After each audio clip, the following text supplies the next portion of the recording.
maksudnya Tias hamil? Inilah trailer naik ranjang Sabtu 26 Oktober yang semakin seru dan semakin mendebarkan. Episode yang menguji kekuatan cinta, di mana Mas Dean datang ke rumah Tias dan membawa makanan. Di sini Tias pun menolak karena Tias tidak mau semakin hari semakin jatuh cinta kepada Mas Dean. Tias pun kembali mengingatkan kepada Mas Dean bahwa sebentar lagi mereka akan bercerai dan tentunya Mas Dean tidak sepantasnya seperti ini. Tias pun memutuskan untuk masuk ke rumah. Sementara itu ternyata Gino melihat pengorbanan dan perjuangan dari Mas Dean yang berusaha untuk mendapatkan Tias lagi. Tias pun kembali menangis dan meratapi nasibnya. Meratapi nasibnya yang harus segera berpisah dengan suami tercinta, orang yang paling disayang.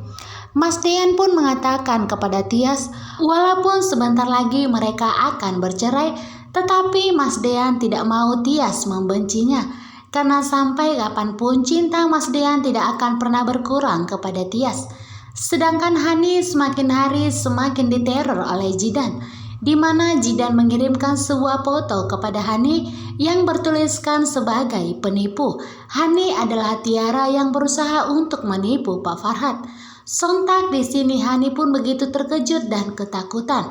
Hani menyangka bahwa ini adalah ulah dari Jidan karena hanya Jidanlah yang mengenal dan mengetahui bahwa Hani adalah Tiara. Tentunya di sini pun Hani semakin penasaran apakah Jidan masih hidup. Sementara itu di perjalanan tidak sengaja Gino bertemu dengan Jidan.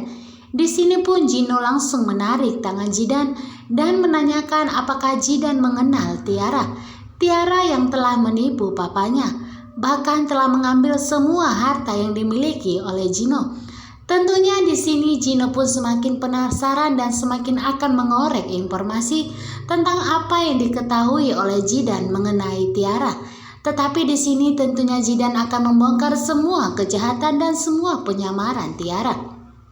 Sedangkan di ruang persidangan di kantor pengadilan, inilah detik-detik di mana akhirnya nanti Mas Dean akan mengetahui bahwa saat ini Tias positif hamil. Saat sidang dimulai, tiba-tiba saja Tias pun mual-mual muntah dan bahkan sampai pingsan. Dengan segera pun Mas Dean dan Ibu Yuni membawanya ke rumah sakit. Akhirnya persidangan pun ditunda. Persidangan tidak jadi berlanjut karena Tias harus segera dilarikan ke rumah sakit. Dan inilah detik-detik yang paling membahagiakan buat kita semua, di mana setelah dokter memeriksa Tias, dokter pun mengatakan bahwa saat ini Tias sedang mengandung. Karena kehamilan Tiaslah yang membuat Tias sering mual-mual muntah dan pusing. Di sini pun Tias begitu terkejut karena Tias belum memberitahukan kepada dokter agar tidak mengatakan hal tersebut di depan suaminya. Mas Dean yang mendengar bahwa saat ini Tias mengandung begitu terkejut dan begitu sangat bahagia. Karena inilah keajaiban yang selalu ditunggu-tunggu agar mereka tidak jadi bercerai. Dan akhirnya Mas Dean mengetahui bahwa Tias positif hamil.